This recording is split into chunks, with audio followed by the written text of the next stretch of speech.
Hi, my name is Terah Hensley, and I'm currently pursuing a master's degree in creative writing from Full Sail University. I'm hoping that I'm going to learn the skills I need in order to pursue a new career in screenwriting. When reading Robert Greene's book Mastery, I was blown away by how much I was able to connect with several of the strategies he had listed for finding our life's task.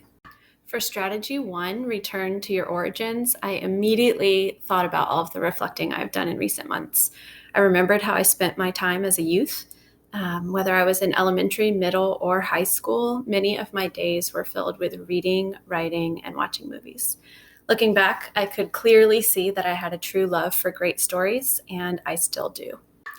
For strategy 2, occupy the perfect niche, I was encouraged that Greene says we do not need to know what that niche might be when we begin in our field. We just need to know where to start, and from there we can take side paths until we finally find or create the perfect space for ourselves in our field.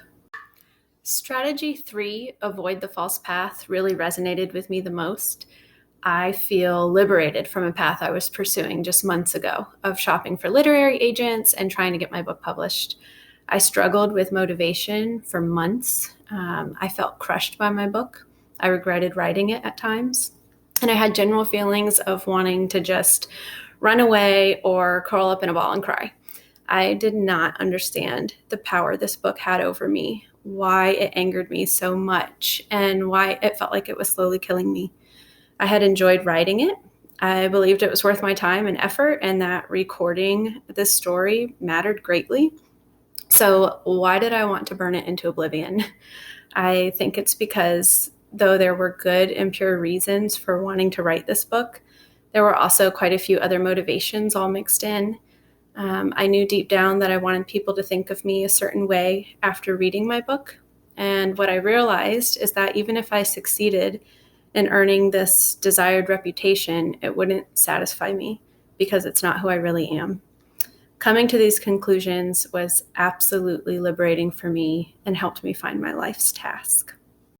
Strategy 4, letting go of the past, made me think of all the big dreaming I did as a kid, and how in my eyes my parents failed to foster my passions. I think I blamed them for discouraging me from certain paths and for not supporting me more. I know now that they were doing the best they could with the knowledge and the resources they had, and that they truly did want the best for me. The truth is they gave me enough to get started, and the rest is on me.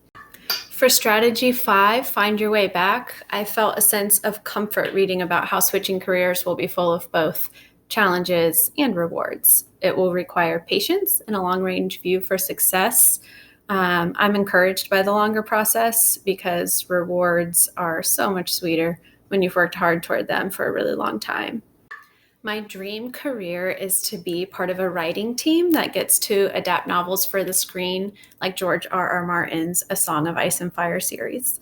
I was one of the millions of people in the world completely captivated by the Game of Thrones series and became a fast fan of the show's creators and showrunners, David Benioff and D.B. Weiss.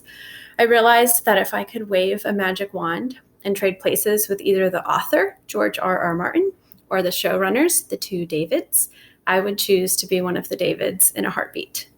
This answer actually surprised me because I had always thought I wanted to create my own stories from scratch. This was my turning point.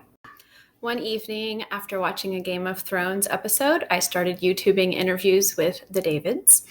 I had an overwhelming compulsion to find out more about them. Who are they? What is their educational background? How in the world did they know how to pitch an idea for a new series to a major network like HBO? I researched their pasts, their academic journeys, their career pivots, failures, and successes. And for the first time in my life, I felt like I had found the exact right career path for myself. Over the course of the next few weeks, I plan to absorb all of the wonderful insights from the book Mastery, which is already inspiring me to really dig into this program for all that it's worth. The other thing I want to do is carve out a plan to get my existing book self-published and off of my plate. That way I can just focus on what's ahead and not have any nagging feelings of incompletion that I would have from that project.